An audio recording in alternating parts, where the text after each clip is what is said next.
This is Pusha Wheats Catan. If you know, you know, coming at you with game 2 of the Name the Kid challenge. For those of you who are just joining and want to know what this is, his stakes are high. During this challenge, if I achieve a 75% win rate on 1v1 Catan on colonist.io, I get to name my friend's firstborn child with this lovely name, Gurias1683. For those of you who did not see game 1, we are at a 100% win rate, but a long way to go with at least 9 games remaining to achieve an official win percentage in ranked matches. So let's check out the board here for game 2, and right off the bat, as second placement, I am not loving this situation. There is a 659 sheep brick ore on a board where there's not much ore and there's not much sheep. When this happens, you're in a pretty bad spot because you need to have strong ore to build cities and strong sheep to be able to buy development cards. The person who has control over development cards will end up being able to block you, steal your resources, and ultimately dominate the game. You want to be at least competitive for your production of development cards, but on this board, I know right out the gate that I am screwed. My opponent does go on to place on that 659. And honestly, there's not even a debate here.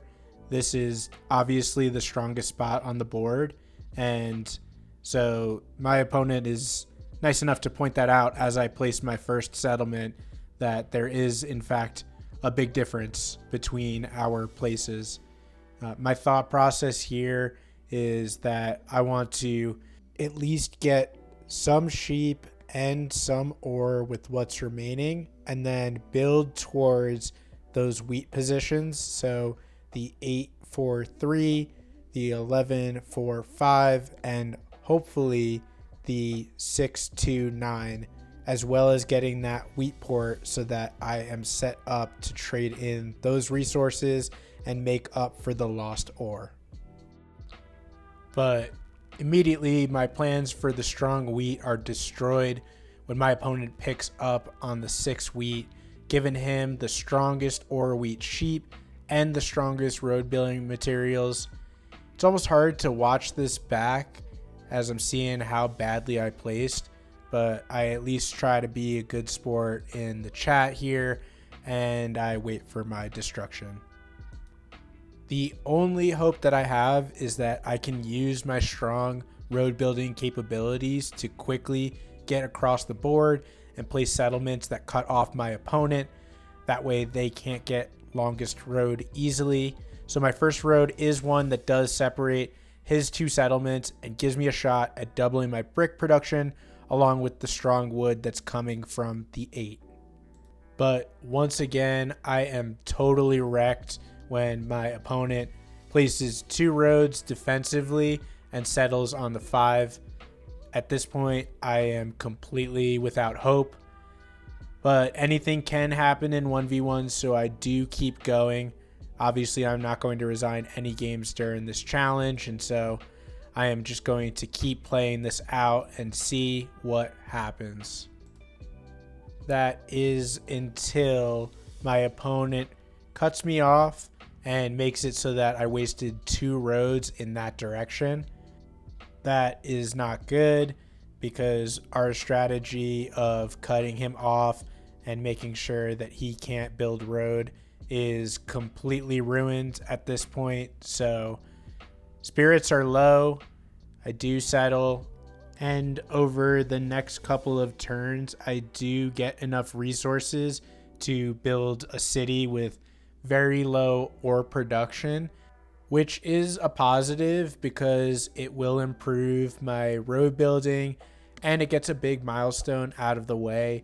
One of the worst traps you can fall into in 1v1 is in building all 5 settlements but not being able to build anything else because you're maxed out and you need to wait for your city.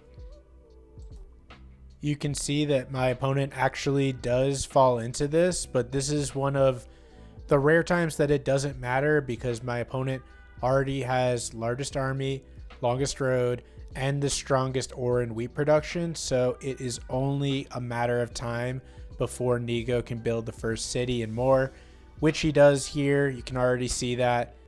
And on top of all of that, with their development cards, they have complete control over blocking my brick and wood at any given time, making it even more difficult for me to build roads that I was relying on.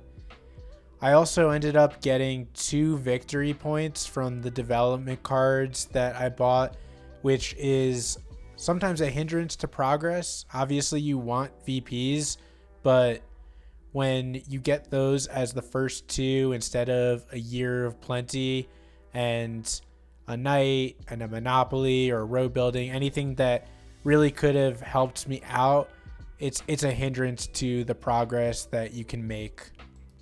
So in this one, really everything that could go wrong did go wrong. But looking at this from my opponent's perspective, you could see they have 1 point left to go. So let's study their end game.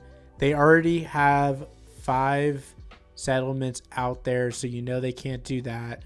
They have 7 knights already. I'm assuming at least 1 victory point. So I have 2 of them. It's pretty obvious at this point, so drawing for it might be the worst option. I think that now that this knight is off of the 9, the best move here is just to try to get a city. Obviously, there is no rush for that because I am not going to be taking army back.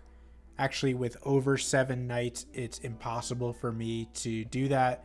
So when they get the city here, that is it. They post the pity well done in the chat, and that's a rough one because I can't point to anything that was well done. But you see here the production was almost double mine, and when that happens, you are going to get outbuilt, outmaneuvered. There's not much to do except just lick your wounds and move on.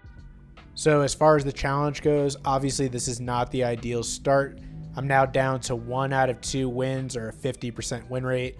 I'm going to have to put in some solid work to get to 75% in the 10 placement games. If I don't get that win percentage from just 10 games, I can go on and play more from there, but the more games played, the more likely that I will trend towards the high 50s or low 60s that most good players in the long run get to. That's all for game number 2, an absolute slaughter. But I will keep going. I will keep trying to win the challenge, and I will be posting the next game's analysis here soon.